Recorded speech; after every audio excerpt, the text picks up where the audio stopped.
తిరుమల పరకామణిలో జరిగినటువంటి అవినీతి మీద సిఐడి అధికారులు దర్యాప్తు బృందం తిరుపతి చేరుకుంది. అయితే బృందంలో ఎంతమంది అధికారులు ఉన్నారో అదే రకంగా ఈ పరకామణికి సంబంధించినటువంటి ఇన్ఫర్మేషన్ కోసం కూడా ఒక టోల్ ఫ్రీ నెంబర్ కూడా రిలీజ్ చేశారు. ప్రస్తుతం మనతో పాటు మాట్లాడేందుకు సిఐడి చీఫ్ రవిశంకర్ అయ్యన్నారు ఉన్నారు. సార్, ఇదైతే ఇందాక మీరు ప్రెస్ మీట్లో ఒక టోల్ ఫ్రీ నెంబర్ ఇచ్చారు.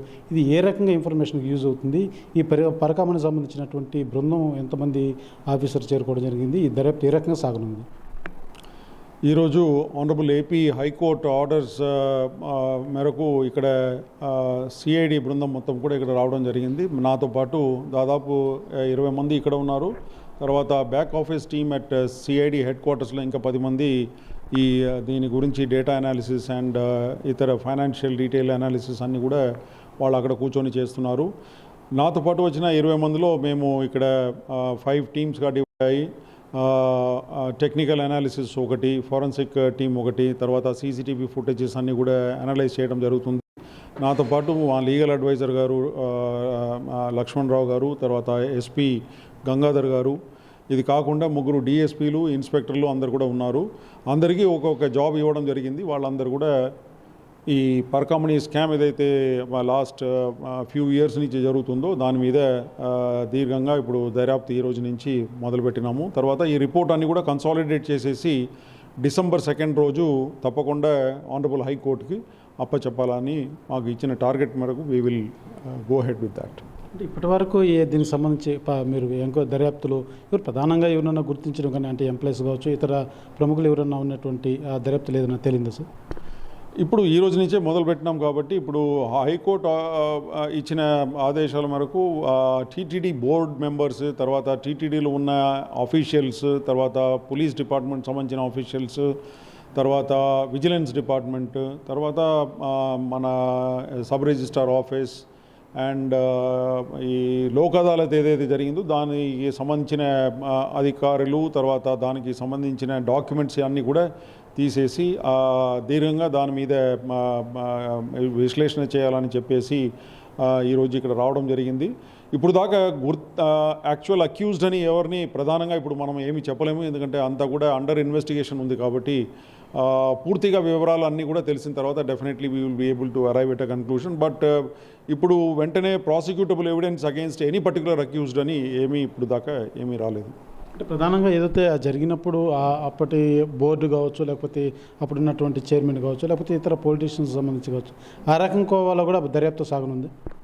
Yes TTD board members involvement ఏమైనా ఉందా లేదా అని చెప్పి అది, తర్వాత టీటీడీలో పనిచేస్తున్న ఆఫీసర్స్ కూడా వాళ్ళ మీద, local police officers, vigilance officers ఏదైనా ల్యాప్సెస్ చేశారా లేదా, వాళ్ళ కన్నైవెన్స్ ఉందా లేదా అని చెప్పి కూడా చేయడం జరుగుతుంది. ఆ పరకామణిలో ప్రత్యేకంగా ఉన్న officers, TTD and police officials అందరూ కూడా విజిలెన్స్ డిపార్ట్మెంట్ తరఫున ఉన్న ఆఫీషియల్స్ అందరి రోల్ కూడా ఇన్వెస్టిగేట్ చేయడం జరుగుతుంది. పాత డేటా అన్ని కూడా మొత్తం సహకరించి definitely will be able to fix the responsibility in the coming days. అంటే ఇటీవల ఈ పరకామణికి సంబంధించి ఒక వ్యక్తి హైకోర్టుకి పిటిషన్ దాఖలు చేశారు. అదేవిధంగా ఇప్పుడు బోర్డు మెంబర్గా ఉన్నటువంటి భానుప్రకాష్ రెడ్డి కూడా వీడియో సీసీ ఫుటేజ్లు అంతా కూడా పరకామణి ఏ రకంగా చోరీ జరిగిందంటూ ప్రెస్ క్లబ్లో ఒక ప్రెస్ మీట్ పెట్టి ఆ వీడియోలు అంతా కూడా చూపించినటువంటి పరిస్థితి. అంటే ఆ ఇద్దరి నుంచి కూడా మీరు ఏమైనా ఎవిడెన్స్ తీసుకోవడం కానీ, వాళ్ళు ఎవరైనా మిమ్మల్ని కలవడం కానీ జరిగింది? ఎస్, ప్రాథమికంగా వీళ్ళందరితో కూడా మాట్లాడటం జరిగింది. వాళ్ళందరూ కూడా వాళ్ళ దగ్గర ఉన్న సమాచారం, ఎవిడెన్సెస్, మీరు చెప్పినట్టు సీసీటీవీ ఫుటేజెస్, తర్వాత ఇతర సమాచారం, అంటే వాళ్ళకి అందిన లోకల్ రిప్రజెంటేటివ్స్ కాబట్టి వాళ్ళ దగ్గర ఉన్న సమాచారం అన్నీ కూడా మాతో కొంత షేర్ చేయడం జరిగింది. ఇంకా చాలా విషయాలు ఉన్నాయి. అదంతా కూడా దీర్ఘంగా మాకు ఇక్కడ వచ్చిన టీమ్స్ ఏదైతే ఉందో వాళ్ళందరూ కూడా వాళ్ళతో డిస్కస్ చేస్తారు. తర్వాత వాళ్ళు కూడా మాకు హామీ ఇచ్చారు, ఈ విధంగా రాబోయే రోజుల్లో మిగతా ఎవిడెన్స్ అంతా కూడా మాకు అందిస్తారని చెప్పేసి చెప్పారు. అందుకే మేము కూడా కోరేది ఏమంటే, ఇక్కడ భక్తులు, తర్వాత విజిటర్స్ అందరూ, ప్రెస్, మీడియా ద్వారా ఈరోజు ఒక నంబర్ కూడా రిలీజ్ చేసినాము, 9440700921. తర్వాత ఈమెయిల్ ఐడి కూడా ఒకటి తయారు చేసి రిలీజ్ చేసినాము, adgpcid@ap.gov.in ap.gov.in. ఎవరికైనా ఎటువంటి సమాచారం ఏమైనా ఉంటే ఈ పరకామణి స్కామ్ గురించి, ఆస్తిల గురించి, ఆర్ ఆఫీసర్స్ గురించి ఏదైనా ఉంటే వాళ్ళు ఈ ఈమెయిల్ ఐడికి కానీ మొబైల్ నెంబర్ కానీ వాట్సాప్ ఆర్ కాల్ చేసి కూడా సమాచారం ఇవ్వచ్చు. అంతా కూడా గోపనీయంగా ఉంచడం జరుగుతుంది. తర్వాత నీడ్ బేస్డ్ దాన్ని యూజ్ చేసుకోవడం జరుగుతుంది. ఇప్పటి వరకు ఆస్తులకు సంబంధించి మీరు పూర్తిగా దర్యాప్తు చేసేటువంటి ప్రక్రియ ఉండబోతుంది. అంటే గతంలో దీనికి సంబంధించి కొంత ఆస్తులు కూడా టీటీడీకి ఆయన సమర్పించినటువంటి పరిస్థితి, ఏదైతే లోక్ అదాలత్లో రాజీ చేసుకున్నట్టు తరుణంలో ఆ ఆస్తులను కూడా టీటీడీ కొంతవరకు వాడుతున్నటువంటి పరిస్థితి కూడా ఉందని ఒక వాదన వినబడుతుంది. దీనికి సంబంధించి ఏ రకం దర్యాప్తు సాగబోతుంది? ఈయన రవికుమార్ ఎవరైతే ఉన్నారో ఆయన ఆస్తి వివరాలన్నీ కూడా తీసుకున్నాము. దానికి సంబంధించిన ఏదైతే గిఫ్ట్ డీడ్ అన్నీ ఇచ్చారో అదంతా కూడా తీసుకున్నాము. దాని మీద కూడా దీర్ఘంగా ఇప్పుడు దర్యాప్తు జరుపుతున్నాము. రేపు చైర్మన్ గారిని తర్వాత ఈఓ గారిని కూడా కలవడం జరుగుతుంది. వాళ్ళందరి దగ్గర నుంచి కూడా కరెంట్ స్టేటస్ ఆఫ్ ఈ గిఫ్ట్ డీడ్ రూపంలో ఇచ్చిన ప్రాపర్టీస్ అన్నీ కూడా దాని కరెంట్ స్టేటస్ అంతా కూడా ఏమని చెప్పి ఆ వివరాలన్నీ కూడా మా టీం సహకరించుకొని ముందు చర్యలు తీసుకుంటుంది. అంటే సిఐడి కార్యాలయం ఇక్కడే కొనసాగబోతుంది సార్? అంటే ఆఫీస్ సిఐడి కార్యాలయం ఇక్కడే ఉంటుంది. ఈఓ గారు మాకు దాదాపు కొన్ని రూమ్స్ ఇక్కడ ఇచ్చారు. మా ఆఫీస్ కూడా ఇక్కడే ఉంటుంది. దర్యాప్తు పూర్తి అయ్యేదాకా మా టీం అంతా కూడా ఇక్కడే ఉంటుంది. Thank you.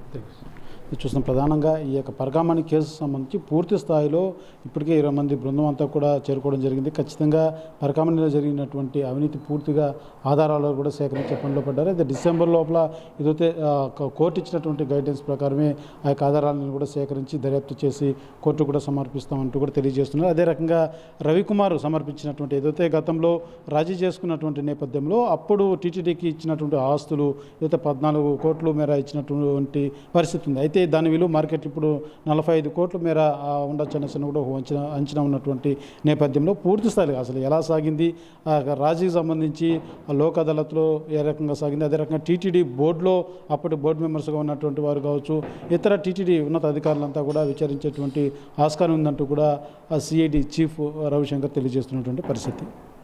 కెమెరా పర్సన్ కోటితో సురేష్, RTV, తిరుపతి. చరిత్ర సృష్టించినోడు ఇప్పుడు ఆ చరిత్రని తిరగరాయబోతున్నాడు. అబద్ధాల గోడల్ని బద్దలు కొట్టి నిజాలను రాగా మీ ముందుంచబోతున్నాడు. నిజమైన వార్తల కోసం వెంటనే డౌన్లోడ్ చేసుకోండి రా యాప్ని.